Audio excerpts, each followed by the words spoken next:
Well, I came to China for the first time in 1982 as an English teacher in Hunan province.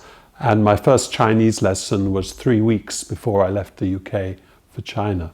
Yes, there were very few foreigners in China in the early 1980s, and I felt a great curiosity to go to China at that time and thought the opportunity to learn the Chinese language would be very worthwhile. Well, I stayed there for 2 years. That was my contract. I began to feel that I understood people better and that essentially there was great warmth and friendship in both directions, despite the huge cultural differences and different experiences at the time. In the year 2000, I moved to China, to Beijing with my family as the director of the British Council in China. And then we lived in Beijing for 8 years. But then I returned to the UK and moved here to Cambridge in 2008. And in Cambridge, first I was director of the Cambridge Trust, where I was providing financial support to international students at Cambridge University. Then I was chief executive of Cambridge International Examinations. Both those jobs involved many visits to China because we cooperated a lot with partners and with schools in China. So I suppose with the changing nature of the education relationship between China and the West over the last 40 years, also my work opportunities have changed. I think a lot of the interest in learning English and in some cases coming to the West for education has been driven by a desire to understand that which is outside the direct experience of Chinese people in their own country. And I think that's been a feature of Chinese civilization over a very long period. And actually is quite the opposite from what people sometimes think.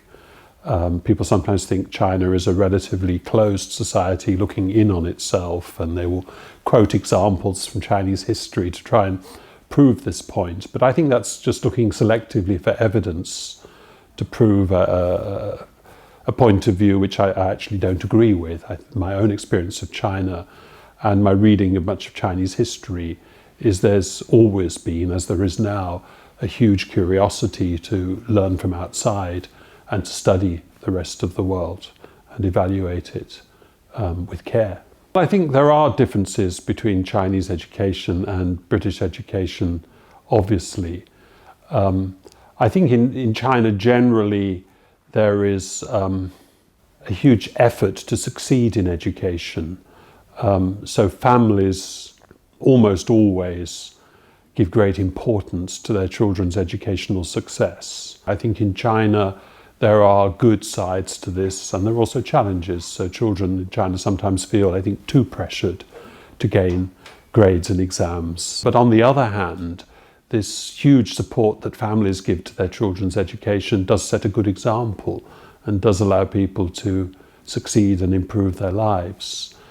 In the UK, I'd say we're on the whole more relaxed about our children's education. I think that one of the greatest things that Chinese educators can learn from British education, and I think many of them study this, is that giving children more choice about which subjects they study at various stages of their education can improve children's motivation and the happiness they get from learning, and can also help to produce students who are expert in different fields. On the other hand, when British educators look at China, I think they should study carefully the value of setting high expectations for every child.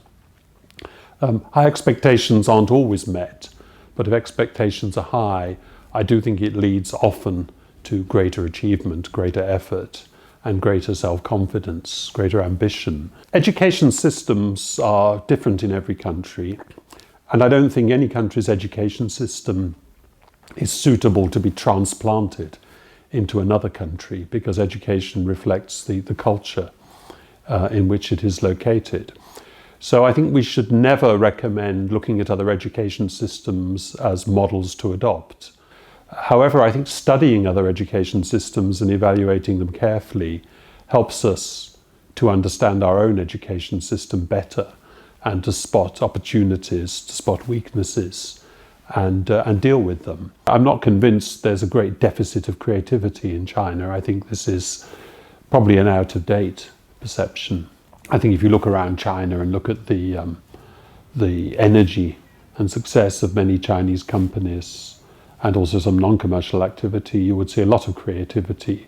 So in the commercial field, you see Chinese companies that are at the leading edge of many technologies, and it seems to me that would be impossible if they weren't creative and the people who work for them were not creative.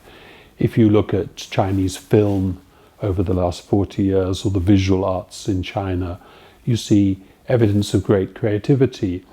So why is it that people in China and outside China sometimes talk about this problem of insufficient creativity? Cambridge is a wonderful place to live, I have to say. I lived here as a student. I did my master's degree here. But I've lived here for a good many years now and worked here. I think university life here is very different from university life in China. I think the time and effort spent on non-academic activities here is greater.